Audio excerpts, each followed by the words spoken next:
Good evening, everybody. I'm Sean, alcoholic. Tonight I had the honor and privilege of introducing a man that's been around for quite a while in my life, and I love this guy to death. And a lady told me a long time ago. She said, if you're going to be a member of Alcoholics Anonymous, she said that everything about you is going to have to change. And I've seen the miracle happen in this man's life, and so. He's a good Samaritan, and he's my friend, he's my brother, and I love him. And I'd like to introduce 10 people.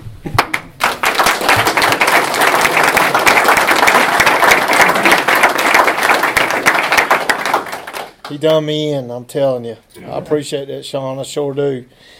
Man, I could tell a whole night on the things we've done. But y'all probably know what most of them are. I feel like I'm going to bump my head on this clock here. But anyway, yeah, I like to cut up and clown a little bit. I can't help it. Let's see, what was I going to say? I am alcoholic named Tim. It's good to be here. And I think you're supposed to tell what it used to be like, what it happened, and what it's like now. And I'm going to go ahead and jump on what it's like now. I'm nervous right now. That's what it's like right now. I don't know why I'm more nervous with y'all than I usually am. But and I can't figure it out, but I truly am. So I'm gonna try to get through this thing real quick. Boy, I'm drawing straws, man. But anyway, bear with me. I'm here. That's the main thing. I've been around this thing since 1986, and I had a pretty good run the first time, and I'm working on close to 7 years a day at a time right now. And I knew a lot of these folks, and I used to think, well, I never have spoke up there in Southern Pines, and I used to think, well, I said, those alcoholics, they're more sophisticated than me, So, and I don't harbor resentments anymore, so I just let it go. So, and so now you've let Sean wiggle me in, so if it don't go right tonight, you can see Sean after the meeting, and try to get things straightened out. I do know this,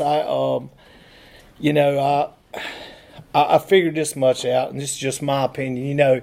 You can go to 10 meetings a week, and you can call your sponsor every day, but until you live this thing, until you've had like Sean said, you've got to have a life-changing. For me, I have to change all the ways I think, and all the ways I feel, and all the ways I do everything, because if I don't, then I'll be right back in that trap again. So I try to live this thing, I really do.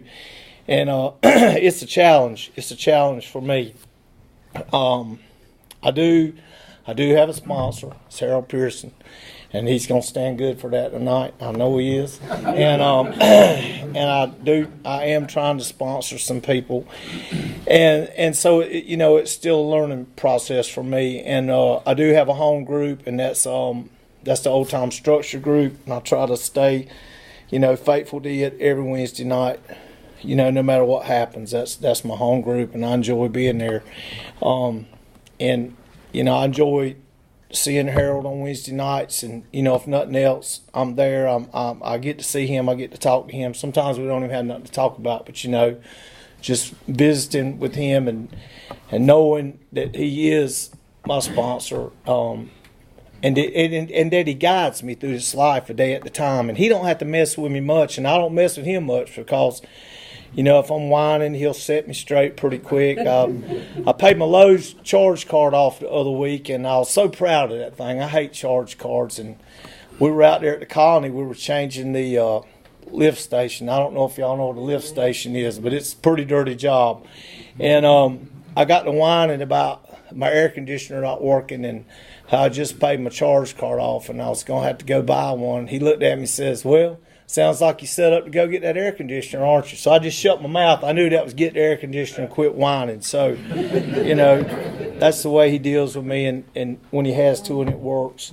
And he has helped me make some life decisions too, because, I'm one of those that I have to tear it all apart before I realize, I've messed up. I was raised, I'm going to try to do the family thing real quick. I was raised in in a half Christian and a half hell raising family. My mom was a little short Bible thumper. I had an aunt and a grandmother that thumped along with her. And Sean and I was raised in the Church of Christ. And, you know, in the Church of Christ, they didn't believe in music. They had a lot of things they didn't believe in. And sometimes I'm not sure what we did believe in. They didn't believe in Santa Claus, and they didn't believe in Christmas, and they didn't believe in Easter, but they did believe in loving people, and I learned how to love people, and I learned right from wrong in my morals at the Church of Christ. But, you know, if we were in the Church of Christ, and let's just say this was the pulpit, on Sunday, if you look down this side, say y'all were that side, that was my mom's side. So it would be my grandma, my aunt, and uncles, and grandpas on my mom's side. And then if you was on this side, this was my daddy's side. And that would be my granddaddy, my grandma, Peak, and my aunts and uncles on my daddy's side. And these folks were all military, and these folks were all farmers and traders. So that's kind of how we got messed up. Because the military folks was drunks, I'm telling you, they was mean, and they come off the mill hill, you know. My daddy and all his brothers, just as soon as my grandmother Pete would sign them up, they were gone. They were gone in the service, and they stayed in the service.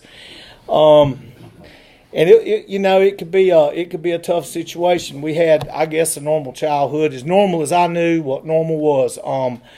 You know, everything started out good, went to church, happy, and then my daddy started this big business, and the business started going downhill, and then he started drinking, and man alive, that man was something else when he got to drinking. It was just bad, you know. He loved us, but when he drank, he was Jekyll and Hyde. He was everything that he just terrified me. That's what he done. He would jump on my mom, and I was really young, and it would really make me mad, and I would try to fight him. I done all I could to fight him, and it just, you know, it's one of them situations. It was a truly bad situation. And, you know, when you're kids, you don't know what to do. You don't understand what's going on, you know. And back then, you kept your mouth shut. My mom would get up to go to church on Sunday morning. The first thing she'd say, don't you tell a soul. You know, you kept it quiet. Don't tell a soul what's happened in this house. So you go to church and pray to this God that, you know, I just couldn't see him working too much at the time, or I didn't know if he was on vacation or what, you know. But I know my house was a living hell, and I was going to see God, but I was told not to tell none of them other Christians, you know, hey, you know, we need help over here. So anyway, that's kind of the way it went, and you know, he always had our back. He always loved us the best way he knew how. He's just crazy, man. He just start drinking and he get crazy. And I tell people this, I won't take up much time. You know, he won a ball game drunk. He won a happy drunk. When he got home, he was drunk, and it was hell to pay. For some reason, when he got home, he didn't like us. And you know, the funniest thing I ever seen him do that I can remember being funny, I've told it before, and it's the honest to God's truth. He was out there, he used to come home, if they didn't have a lot to do, and he'd bring his guys. He loved to piddle in the yard, loved to mix concrete. That was his hobby. And I thought, man, of all the hobbies in the world, I mean, ever since we was kids, you know, it's mixed concrete and pour concrete. And so anyway, he brought his guys home that day, and we had these chickens out there. We were kids, and we were trying to raise some chickens, and they decided that day, for some reason, they were going to get the chickens drunk, you know, and they all drank Budweiser. And I know them chickens loved it, because I sure did. But they filled up the chickens' water bowl with Budweiser, and the chickens started drinking, and we were kids, and, you know, the chickens got drunk, and Daddy and them got drunk, and just laughed, because, you know, them chickens would fly up on the fence, and they'd fall over backwards, and that was the pinnacle of, like I say, that was the funniest thing I ever seen with my daddy drinking, was the day he got the chickens drunk. And after that, it was just, it was hell to pay. My mom, she worked at the hospital for 45 years. She was a professional. He was a professional. He was an electrician, licensed electrician, and she worked at the hospital. When she started working, you know, you didn't have second and third shifts. You didn't have all these people there. So she wore any shoe in the hospital. And, you know, when we were kids, if it snowed or something like that, you could see the police car pull up, and they'd get her and take her to the hospital and bring her back. So she worked a lot of shifts to help keep the family going. And she was truly a professional, both of them. I don't know. I know why she kept that job so long, because, you know, it got her out of that house. You know, everybody was constantly looking for a way out of that house. And so, like I say, we had a good childhood. I guess it was, you know, one of them deals on Christmas, there would be so much you couldn't walk. You couldn't put it up. You didn't know what to do with it. You just go from one thing to the other. And we were taught right from wrong, and I think the thing with me early on, I knew from the day I was born, or I can start to remember, I knew there was something wrong with me. I can remember sitting in the church aisles, and that preacher would get to talking about, you know, it's just a kid talking about you got to come forward and get baptized, and I would shake at my feet. I'd be nervous, and I'm thinking, but I'm not perfect. I can't go up there. And I can remember, I don't know if Sean remembers, my mom would buy Pop-Tarts on Saturday. And I would get up on Sunday morning before everybody, and I'd eat every Pop-Tart in that box. Cause I didn't want to share, you know, and it was that same deal, you know. Once I ate the first Pop-Tart, that was it. I mean, and it's the same way now, you know. If I go buy a box of donuts, I'm eating the whole box of donuts. It ain't gonna be no, you know, and that's the way I do when I drink or anything. It's all or nothing. There ain't no, you know, there's just no in between. And so that's I knew something was wrong with me, and I didn't know I overate. I just anything I liked, I abused, even as a kid. And then when I got in school, I didn't do any good in school. I didn't, you know, I was overweight, and I didn't feel like I fit in, and everything was screwed up at home, and I couldn't concentrate, and I was always in this fantasy land. I remember going to see Robinson Crusoe when I was a kid, and I thought about that all the time, man. God, if I could just be out there, if I could be lost on that island and building tree houses, how happy I would be. And it was just crazy, you know, because I couldn't deal with, as a kid, I couldn't deal with reality. And you know, I've often said, and I swear to this day, that I don't know if y'all know, some of y'all know who Sally, Dick, and Jane is. You know, when we was in the first grade, we read, you know, that's how old I am. But anyway, here's, you know, I thought, this is what I got out of school. Once I learned how to read Sally, Dick, and Jane, and I could write in cursive, they should have put me out right then. Because I was done. I was through. I didn't want to be there. I didn't want to learn nothing. If they'd have just took me out in the second grade and put me to work, I would have been a better member of society. But keeping me locked up in that school and me not knowing what was wrong with me and no way to treat me, that was just rough on the taxpayers. That's all I can tell you. Because I didn't want to be there. I hated it, and I hated me, and I hated everybody around me. I didn't understand, and it was just I don't know. It was a waste of time. It was a waste of my time. I mean, and I honestly feel that way. The only thing that kept me in school is we went to this Church of Christ thing one time. And they didn't believe in music, you know. You couldn't have a piano or guitar or nothing. But we went to this youth rally, and they had a band. And I remember that night the band played Wipeout. So I'm old, you know. I don't know if y'all know what Wipeout is. But anyway, and for some reason when I come home that night, I could peck that Wipeout like it was like I wrote it, you know. And I pecked it, and I could be in school, and people were all, hey, man, hit Wipeout one time. And I get my butt tore up for beating Wipeout on the desk. But it started my drumming career, for what that's worth. And that kind of kept me in school. I loved to play the drums. But other than that, I had no use for school. I just, I didn't. Ninth grade was my worst year. I failed the ninth grade. I think we skipped 21 days before they called us. And my mom called us. We were all, you know, we're all the Christians, all me and my cousins, everybody went to church. We all hung out together. Mom, she was a wolf, buddy. She smelled us out. She came straight down there and got us at that house. Scared me to death when that little woman pulled up, man. But anyway, I failed. And, you know, she just insisted that I get a high school diploma. That's all my mama wanted out of me. Son, get the high school diploma. So she put me in summer school that year, and it was the real deal. I did English for 5 days the whole summer. You know, you couldn't miss a day, and it was terrible. I should have been an English major, but that cured me. You know, I finished high school. I didn't have a lot of more troubles. You know, I love dry goods and that kind of thing, and you know, just to be honest with you, I majored in pot smoking in high school, and I graduated with honors. That's that's just what I done. That's what I done, and I was good at it. We done it before school, at lunch, and after school. I lost my first job. I was like, I was 17, and I got fired for that. But they couldn't prove nothing back then. My boss, he had got so good with me that I'd done so many stupid things. I would come in the store and he would stop me at the cash register and he'd say, "Let me see your eyes." That's how he done me every day, And if I passed the eye test, I continued on to the back of the store. And if I didn't, he sent me back out the door. And one day he sent me out and told me not to come back. So I had troubles early. I got drunk for my first time in the 9th grade. And I've said it before, and I guess I'll always say it.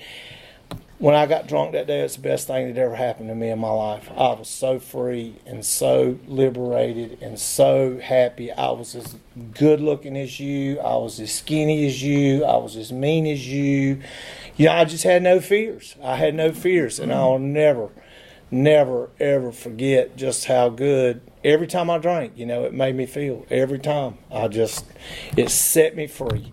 And if I was in a crowd of people, the faster I could start drinking, the more social I was. The only problem was I never stopped. I just kept drinking. And the next thing I'm either laying on the floor, or I'm fighting, or I'm in jail, or just something stupid. I always, Sean can swear to that. I just could not drink. I couldn't drink. I mean, I tried. I had blackouts in the 10th grade, and just blackouts, and I had my first DUI when I was like 18 and a half coming. I didn't have no luck at that racetrack either, man, because, if we went to the racetrack, we had to drink. We had to take lots of alcohol, and I got my first DUI coming home from the racetrack, and and I hadn't been out of school long, and back then it was crazy. You didn't have all these breathalyzers, so they took you to the jailhouse, and you had to wait in line to blow that thing, and you might get lucky and sober up, before you got.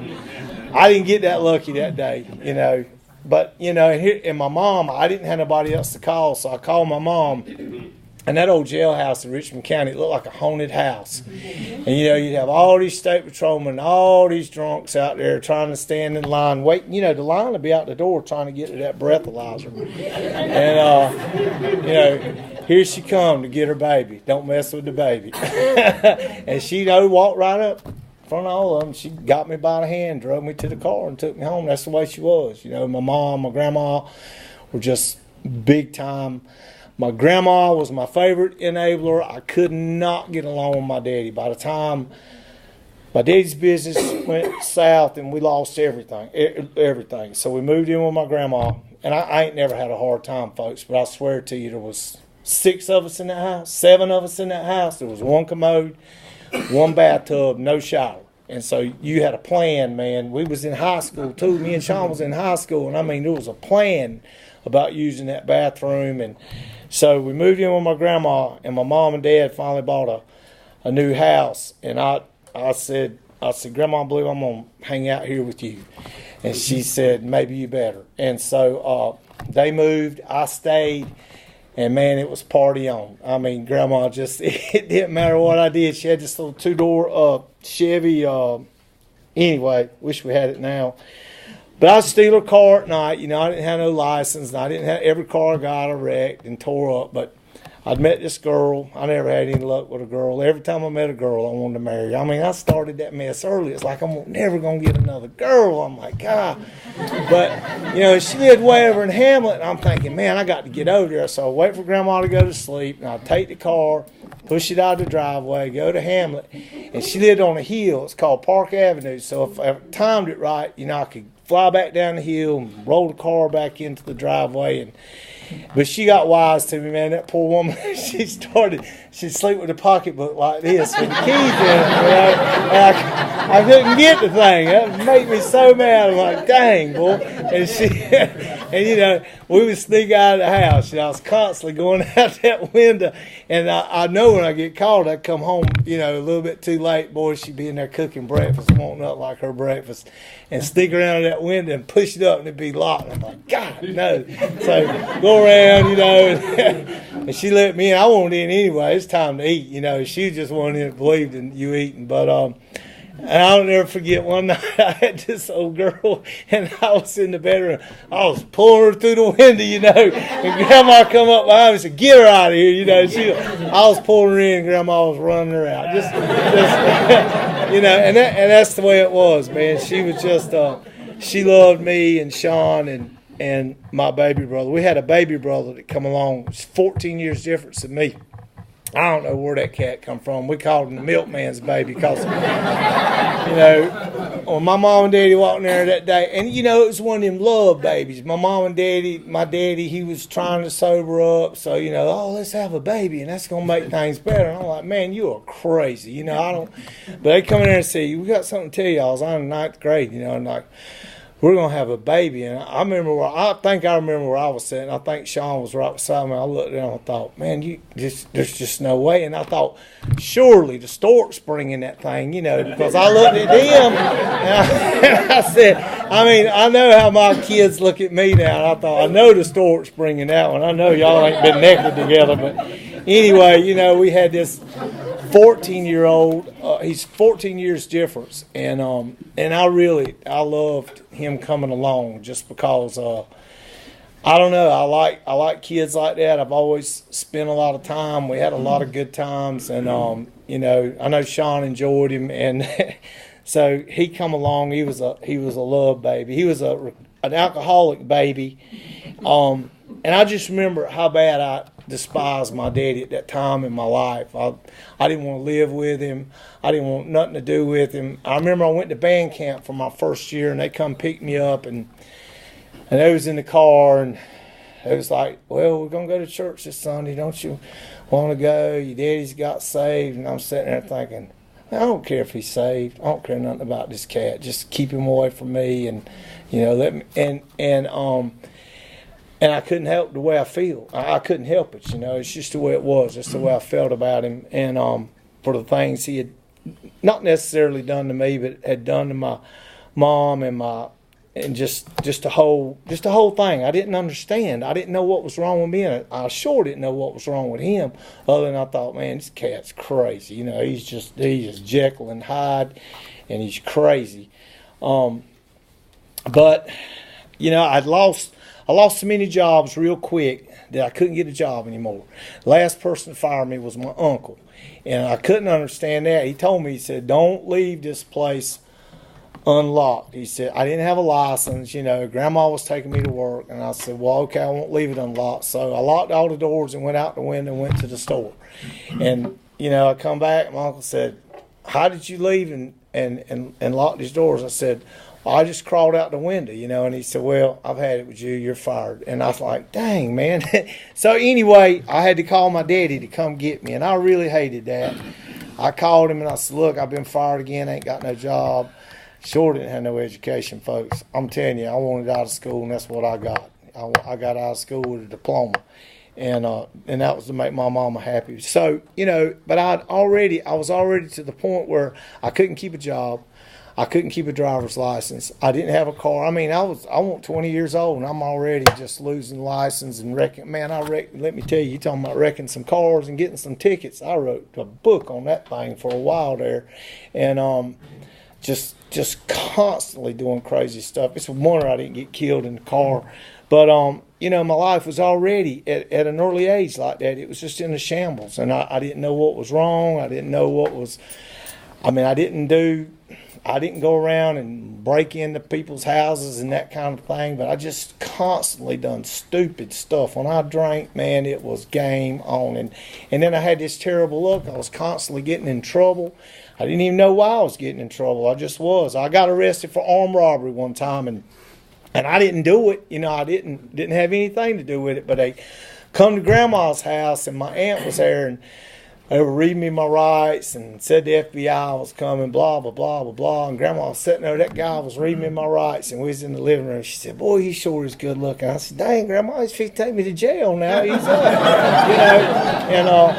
And I broke my arm one night, and I was on probation. And I got so drunk that night. I know that day we started out we was planting pot plants, but we started going to the liquor store, and we couldn't buy it. So it was back in the day, you stand out there at the liquor store and say, "Hey man, buy me." But anyway, after that second bottle of Old Israel Brooks, that's what it was, I checked out. I don't know where I went, but I left. My body was moving, but Tim was gone. Woke up in the hospital. My mom worked there all those years, and I remember coming. I don't know what was going on, but I remember I was coming out of that blackout, cussing, hurting, my arm was broke, just gone crazy. And it was like my mom and dad and a couple of policemen, and I really embarrassed her good that night. And I just couldn't stop. I didn't know what to do. Didn't know what to do.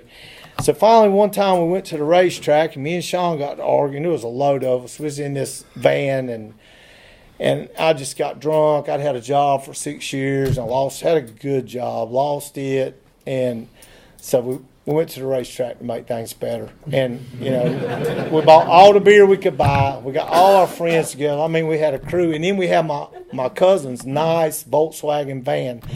I mean, it was super nice. And I don't reckon he knew what we was doing it. But anyway, we was coming back from the racetrack that day.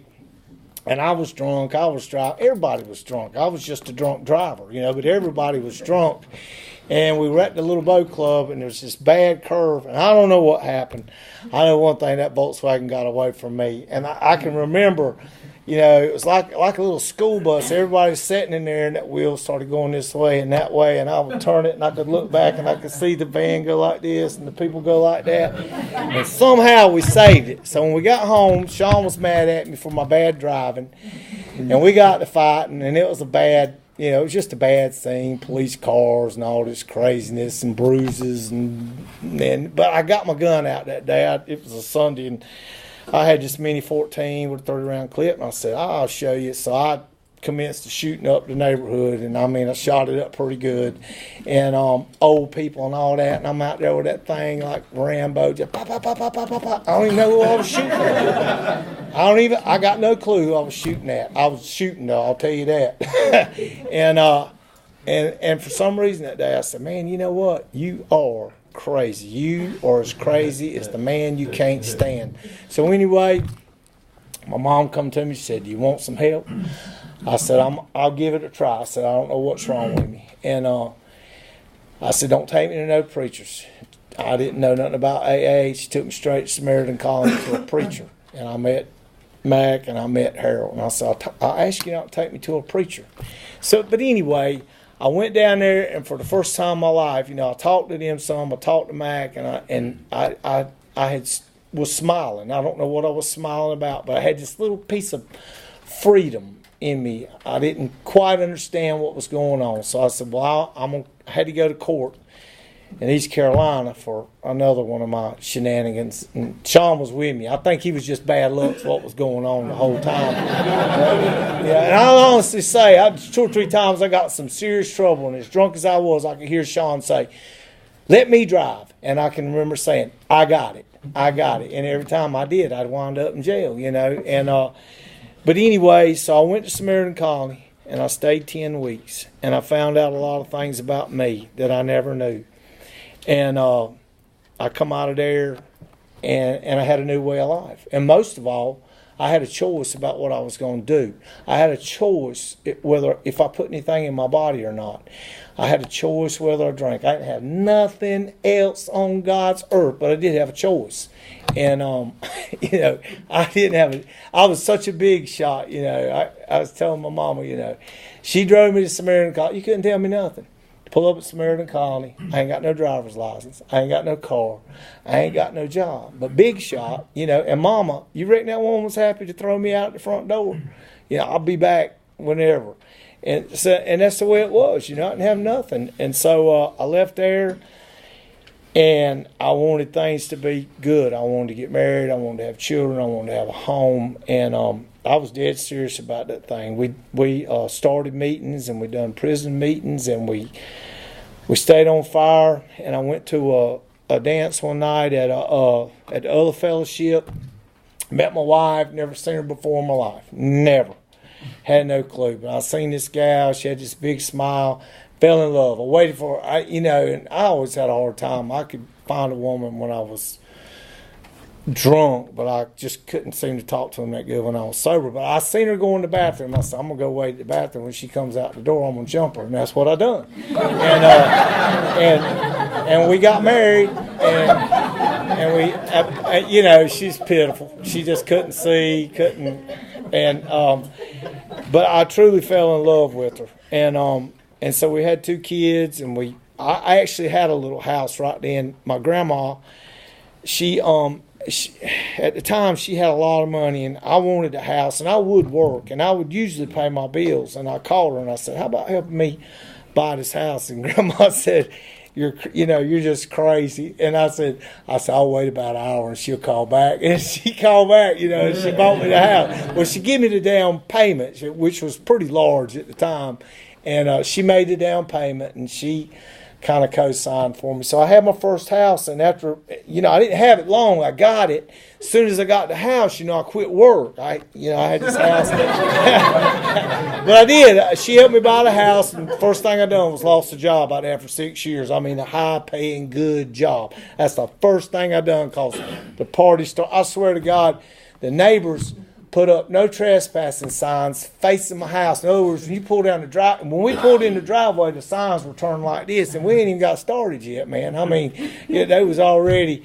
So I lost my job, but I got to keep my house because I went to the colony and I went to work. I got a job, low-paying job. I mean, like half of what I was making, and I met her. And I was just really tickled to death. I went to school, got my electrical contractor's license, and I was just crazy about her, and I wanted these kids, and we had one little girl, and I was just just in heaven. And 3 more years, we had another little girl, and we'd buy another house, and we'd keep the house, and we had 3 or 4 houses. And when my youngest one was born, I said, I'm done working for the school system. I said, as soon as she gets out of the hospital, she was a preemie. I said, I'm going to work for myself, because I got to where I was working nights and weekends and working my regular job, and I quit going to meetings. And I said, I believe I can quit now and everything will be okay. So I quit, and everything was okay. And y'all don't know, if I get to run over, y'all stop me and I'll shut up. It ain't gonna be long either. But anyway, things went real good. Had this little backyard business and making money, and so I've laughed before and told people, man, I cashed checks that I never thought. Man, I went and put a check in the bank one time for $70,000. Folks, I couldn't count to 70,000. I couldn't even spell 70,000, And I'm like, my God, and $20,000, $30,000 checks. And I was real anchored, I was still humble until, we got to work. And one time I was working at St. Andrews, and I had about 10 guys helping me. And, I had some I could get. I knew who the finishers would be and the starters would be, and I knew who would stick with me all the way. And I got out there, and I just got to hanging out with them, and I knew things was going on. I didn't care as long as we got the job going. And one of my best friends that stuck with me for almost 7 years, he was a stone cold alcoholic, but he was really good, so I put up with him. But finally, I just give in. I just give in. I couldn't take it anymore. And man, it wasn't long. You talking about? Except this time, I'd found me I knew I couldn't drink, and now I had this family. I knew how bad my temper was. I knew how stupid I was. I mean, I had a license. I had cars and trucks, and I'm like, man, I can't put no alcohol on my lips. I can't do it.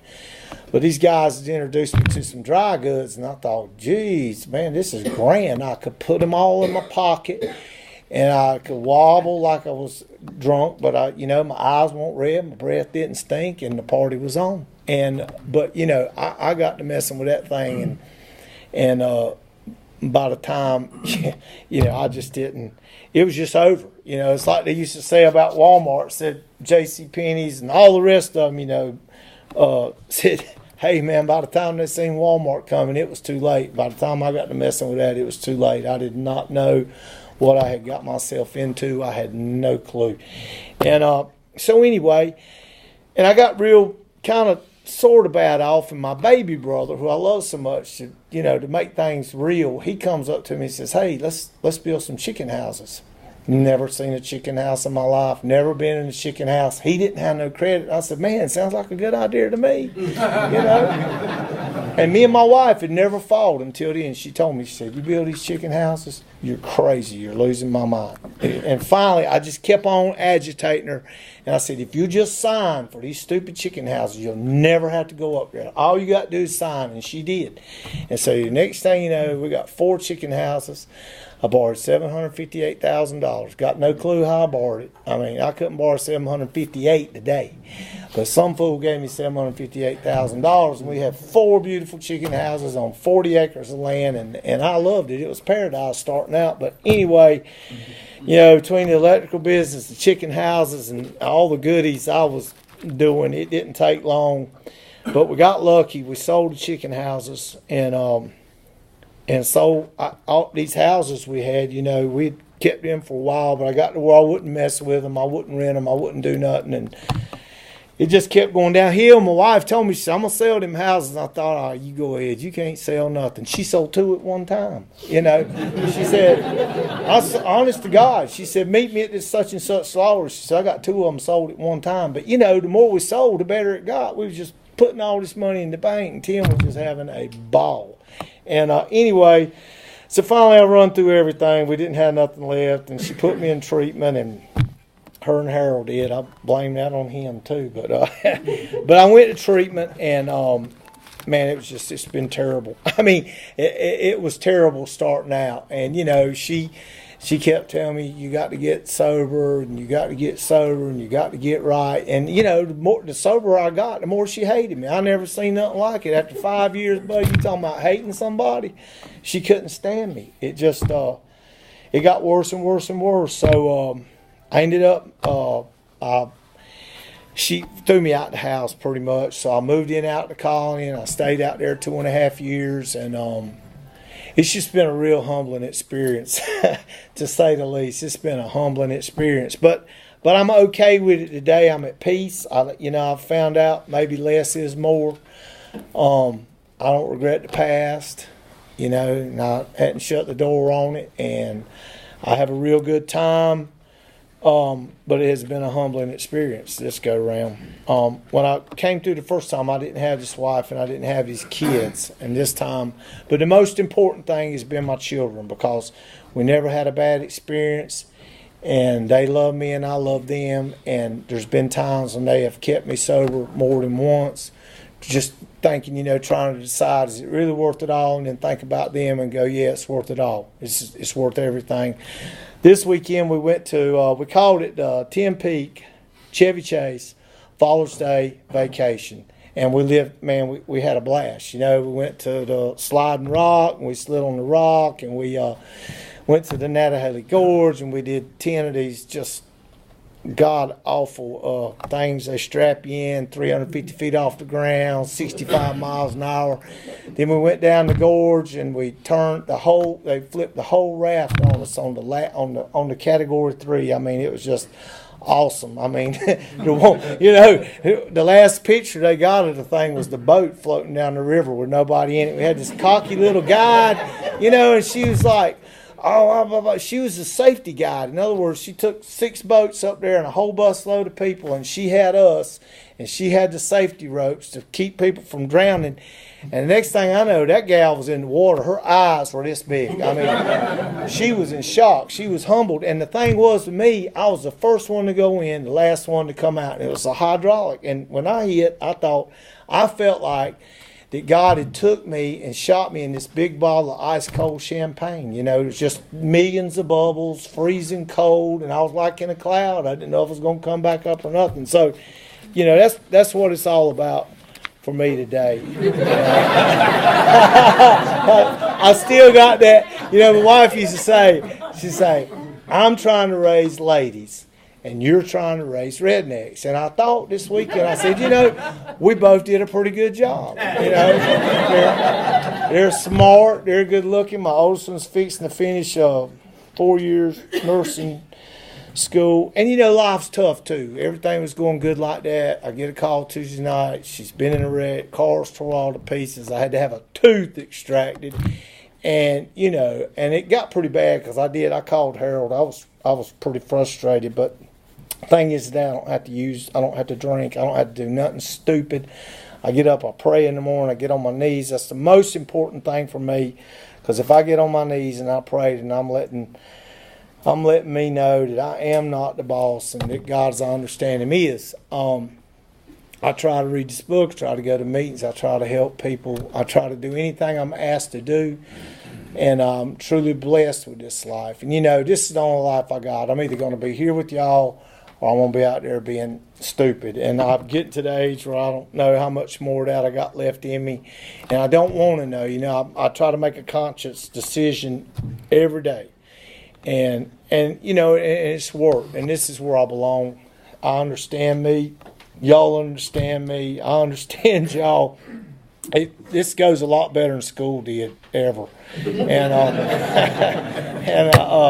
I saw this Ted Cruz the other day. They said this guy was going down the road. This little boy was giving out kittens, and said they were Democratic kittens.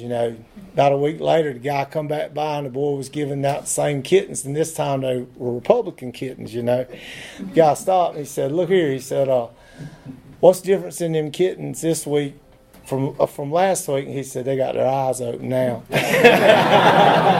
and that's what AA's done for me. I got my eyes open now. I do, and I'm grateful for that. And I used to get up every morning. It'd be the craziest thing. I'd be in such bad shape. I'd just be hating life and just hating life. But there was this guy that would come on the radio, and his name was Ralph Richardson, Bible Alive Ministries. And I'd be in bad shape, but I had to have my devotional, on the radio every day. And I'll never forget, I got up one morning, and he said, ask yourself, he said, when the Lord comes, you're going to be in smoking or non-smoking. So I'll never forget that, So today I've made a decision to be sober, and I've made a decision to be in the non-smoking section. I appreciate it all.